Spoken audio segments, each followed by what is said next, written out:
Then I'm gonna grill salmon with butter.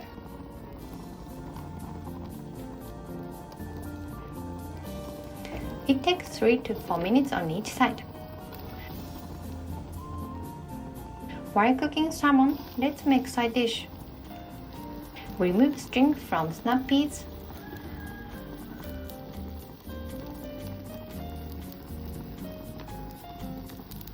Microwave it at 500 watts for 40 seconds.